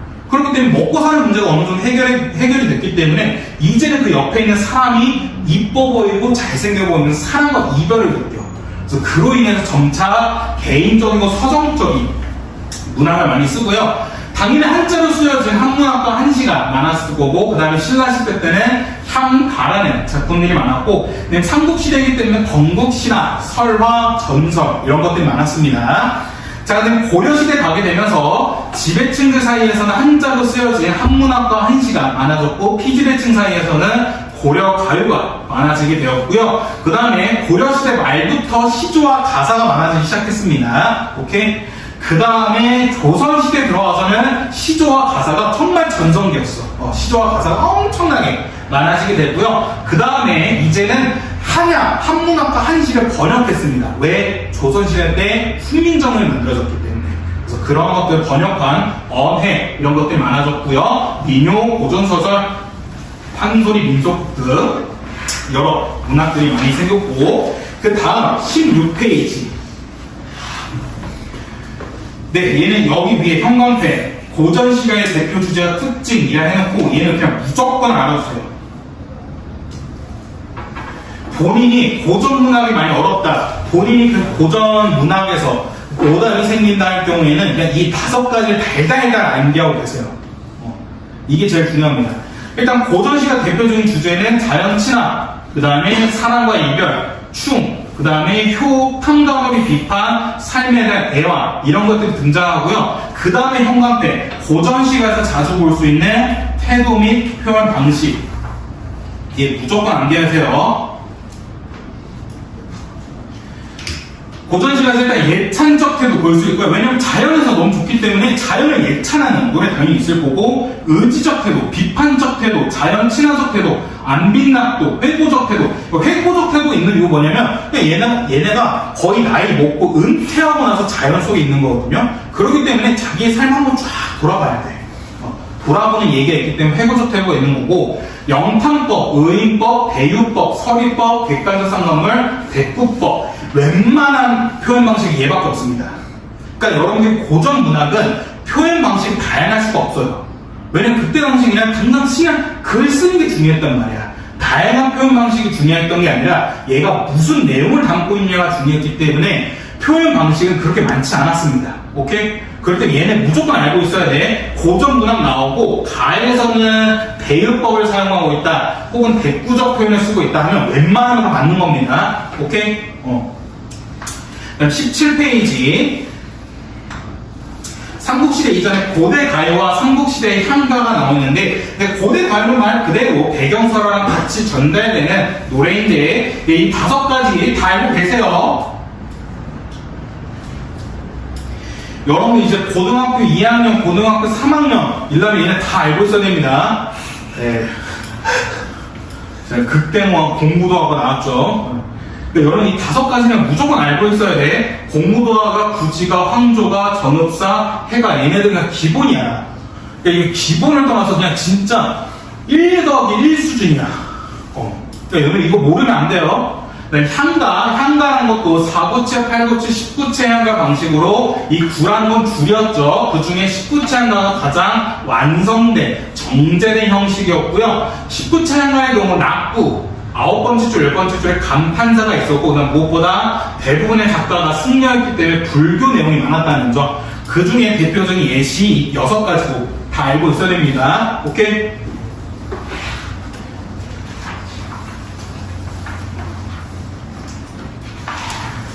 자, 18페이지 고려 가요. 그러니까 아까 우리 앞에서 16페이지 보시면 고전 시가에 나오는 표현 방식, 태도, 그 다음에 감정, 그다음 주제 이런 것들은 되게 뻔해.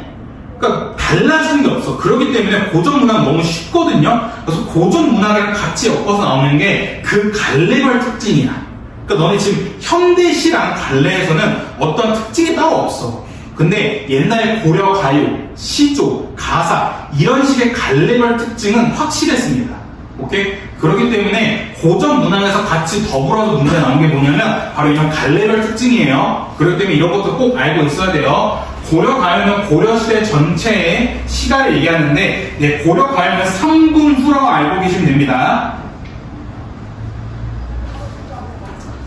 3분인데 3이 뭐냐면 3, 3, 2조, 3분보의 율격. 이게 3이고요. 후는 후렴구, 부는 분연체. 이렇게 3분 후라고 알고 있으면 되고요. 여기서 주의해야 될 거는 후렴구와 여음구에 의미가 없었습니다. 의미가 없는 그냥 얘는 조선시대에 궁중음악으로 불리기 위해서 추가되었다는 거 알고 계시면 되고요. 그 밑에 이 5가지도 꼭 알고 계시고 청상불고, 가시, 서경불고, 정석과, 정과정 다 알고 있어야 됩니다. 시조는 고려 중에 등장해서 고려 말에 완성되었던 전형시인데 3장 6구 45잔에 3, 4조, 4, 4조인데 이 조자는 글자 수였고요. 음보는 끊어읽기 아니었는데 제일 중요한 게 이거였죠. 종장의 첫 음보는 무조건 삼음보로 삼음절을 고정한다는 게 이게 향가에 영향을 받은 거죠. 향가 그 낙부의 영향을 받은 게 바로 이 삼음절 고정이었죠. 근데 시조의 종류는 평시조, 연시조, 사설시조가 있었고요. 사설시조는 그냥 중장의 내용이 긴 거였는데 이거 보통 평민들이 쓴 거였고, 그다음에 이 맨 마지막 현관펜 시조 작가별 주제 내용 얘도 무조건 알고 있어야 됩니다.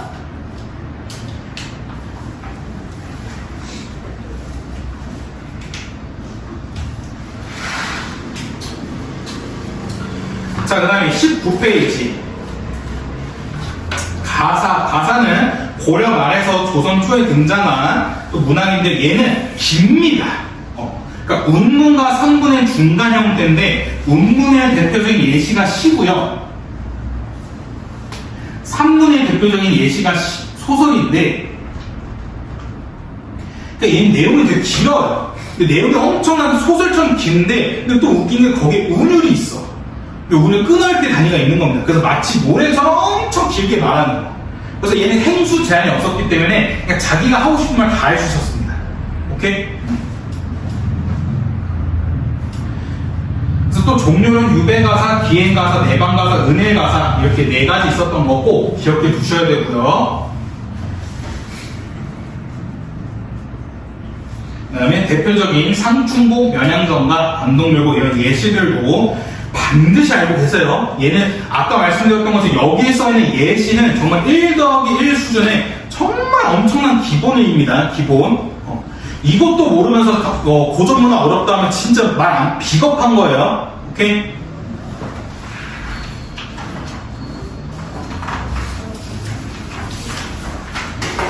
자, 그럼 20페이지 거의 다 왔습니다. 이제. 네, 얘도 형광펜치라고 꼭 기억해주세요. 고전 소설의 특징.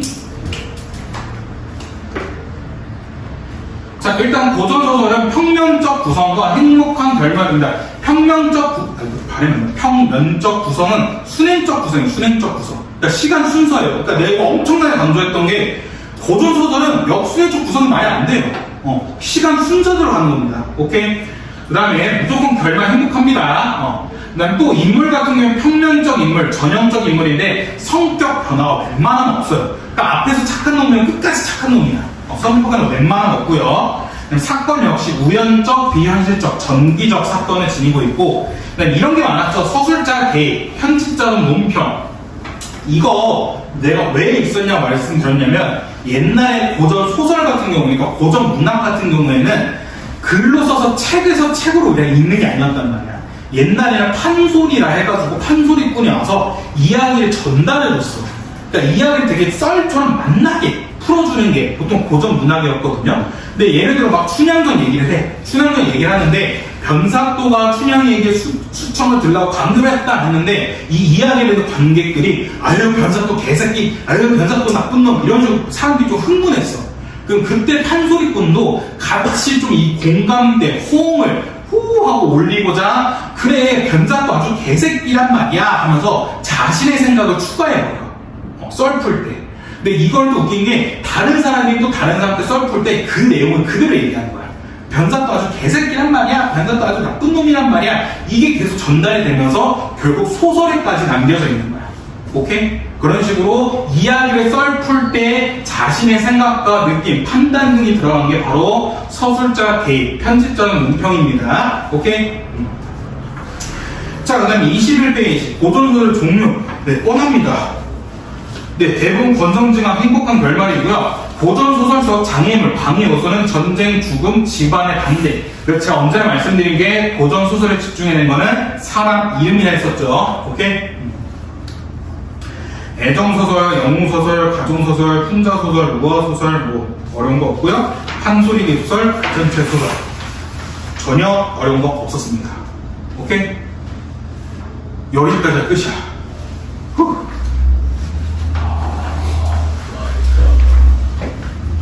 그러니까 여러분 진짜 아까 진짜 그냥 제가 그냥 하는 말이 아니라 여러분들 이거 22페이지까지 정말 달달달달 이게 한 권도 솔직히 권수도 아니잖아. 이거 페이지 수를 해봤자 29페이지인데 나머지는 어휘야. 그러니까 이게 얼마 안 돼요. 얼마 안 되기 때문에 여러분 이것만 정말 달달달 공부하고 있으면 문학 진짜 웬만하면 다 해결할 수 있습니다. 그다음 또 어쩌다 보니까 여기 지금 3학년이 없고 1, 2학년 친구들만 있는데, 그러니까 여러분 지금 이 시점에서부터 문학 공부 열심히 하시면, 그러니까 여러분들 좀 전체적인 목표를 잡아드리면 여러분들 2025년 3월, 그러니까 여러분들 겨울 방학 전까지는 딱 하나만 생각하시면 돼요. 선택 과목이랑 문학만 끝내자라는 생각하시면 돼요. 선택 과목이랑 문학만 끝내자는 생각을 갖고 2025년 3월에 모의고사 봤는데, 그때 모의고사 때 3등급에서 4등급 나왔잖아? 엄청 잘한 거야. 3등급에서 4등급이란 거는 이제 문학과 화법과정은 혹은 문학과 언어 매체가 어느 정도 자리 잡았다는 거야. 그럼 이제 너네 남은 약 1년이 아니라 한 약 9개월이겠죠? 약 9개월 동안 독서만 하면 돼, 독서. 그러니까 너네 근데 거의 1년 가까이 독서만 하고 나머지 문학이랑 선택 과목이랑 감 유지로 일주일에 한 2세트 정도, 3세트 정도 그냥 문학 문제만 푸시면 되는 겁니다. 그리고 더불어서 플러스로 수능 특강만 공부하시면 되는 게 고3 계획이에요. 그리고 제가 언제나 말씀드린 게 왜 너네 2학년 애들을 내가 2학년에 안 부르고 예비 고3이라 하냐면 지금부터 해야 너네가 3학년 때 안 힘들어. 진짜 이거 3학년 아이가 있어서 한번 꼭 하고 싶은데 3학년 아이들 대부분 엄청 힘들어요. 왜냐면 3월달에 부랴부랴 하거든. 3월달에 부랴부랴 하는데 3월달에 부랴부랴 해도 늦어. 왜냐면 3월달에 그렇게 해서 내신이 없냐? 아니요, 내신이 있어. 심지어 3학년 1학기 내신은 비율도 엄청 커. 거의 40%가 들어가, 40%. 30%에서 40% 들어가기 때문에 엄청 더 비중이 커. 그래도 포기할 수 없어서 또 열심히 해야 돼. 근데 중간중간에 모의고사 계속해서 공부해야 된단 말이야. 그러니까 되게 힘들어. 그러니까 너네 그냥 마음 편하게 너무 조급해하지 말고 그냥 좀 간단하게, 오케이, 지금은 올해 남은 2학기 동안에는 화법과정문이든 언어매체, 선택 과목이나 문학만 끝내자.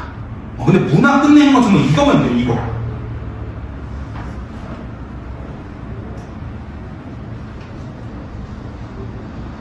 문학은 정말 이것만 하면 돼, 이것만. 다른 거 다 필요 없어. 정말 이것만 달달달 해도 다 웬만하면 끝날 거야. 이것만 달달달하면 아까 말씀드렸던 것처럼 문학 17문제 나오는데 그 중에 14문제에서 15문제 맞춰요. 그러니까 문학에서 2-3문제 틀려. 아까 말했잖아. 2-3문제 틀리면 독서 어휘문제 2문제 커버치고, 독서에서 운 좋게 찍었는 게 2문제에서 3문제 맞으면 정말 안정적인 3등급, 아니면 운 좋으면 2등급까지 될 수 있단 말이야. 그러니까 여러분들 수능 국어 어려운 게 아니야. 그러니까 난이도 자체는 어려운데 등급 따기가 어려운 건 아니야. 전혀. 오히려 너무 쉬워. 그러니까 여러분 그거 생각하시면서 제발 이거 달달달, 이거 그냥 버리지 마세요, 제발. 이거 버리지 마시고 그냥 제발 달달달 이거 보시면서 공부하시기 바랍니다. 보면 좋을 것 같고, 그 다음에 영상은 최대한 제가 이번 주 내로 바로 올려드릴게요. 이번 주 내로 올려드릴 테니까 웬만하면 계속 남은, 너는 이제 방학 약 2주밖에 안 남았잖아. 열흘밖에 안 남았는데 열흘 동안 이것만 공부한다 생각해요. 그러면 정말 이것만 달달달. 이것만 해도 정말 모의고사에서 충분히 괜찮을 거야. 오케이? 네, 그럼 이만 오늘 여기서 마무리하도록 하겠습니다. 오늘